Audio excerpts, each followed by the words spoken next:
এছাড়া বিক্ষোভকারীদের চোরা ঢিলে আদালত মসজিদ কমপ্লেক্সের কাচ ভেঙে যায়। সংঘর্ষে এক পর্যায়ে আদালতের বিপরীতে রঙ্গম কনভেনশন সেন্টার এলাকায় আইনজীবী আলিফকে ধারালো অস্ত্র দিয়ে কুপিয়ে হত্যা করা হয়।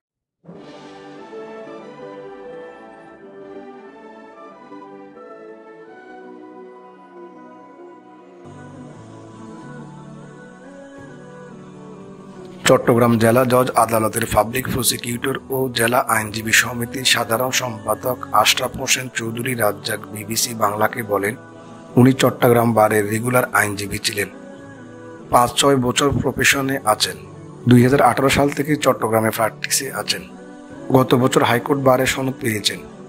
তবে প্রাথমিকভাবে বাংলাদেশের কিছু গণমাধ্যমে তাকে সহকারী কৌশলী হিসেবে উল্লেখ করা হলেও তিনি রাষ্ট্রের আইনকর্মক ছিলেন না বলে জানান রাজ্জাক। ব্যক্তিগতভাবে নিহত সাইফুল ইসলাম আলিফকে চিনতেন বলে জানান এই আইনজীবী নেতা।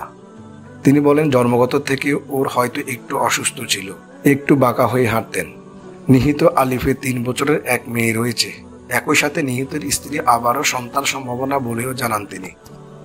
7 ভাই বোনের মধ্যে আলিফ তৃতীয় ছিলেন বলে জানান তার ঘনিষ্ঠ বন্ধু চট্টগ্রামের মেট্রোপলিটন সেশন জজ কোর্টের সহকারী পাবলিক প্রসিকিউটর মোহাম্মদ রাহিন ওয়াজিদ চৌধুরী। সাইফুল ইসলাম আলিফ ছিলেন বাংলাদেশি আইনজীবী।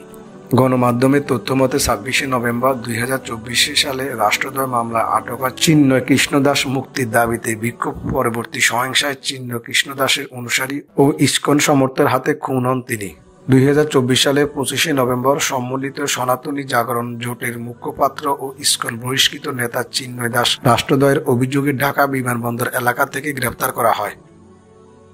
পরের দিন চিন্ময়কে চট্টগ্রাম আদালতে তোলা হয় এবং জামিন নামঞ্জুর করে কারাগারে পাঠানোর নির্দেশ দেয় আদালত।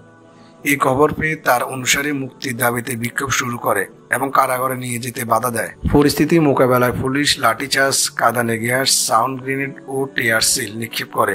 পরে আদালত চত্বরে বিক্ষোভকারীরা বেশ কয়েকটি গাড়ি, মোটরসাইকেল ও কোর্ট বিল্ডিং কমপ্লেক্স নিচতলায় এক আইনজীবী চেম্বার ভাঙচুর করে। এছাড়া বিক্ষোভকারীদের চোরা ঢিলে আদালত মসজিদ কমপ্লেক্সের কাচ ভেঙে যায়। সংঘর্ষে এক পর্যায়ে আদালতের বিপরীতে রঙ্গম কনভেনশন সেন্টার এলাকায় আইনজীবী আলিফকে ধারালো অস্ত্র দিয়ে কুপিয়ে হত্যা করা হয়।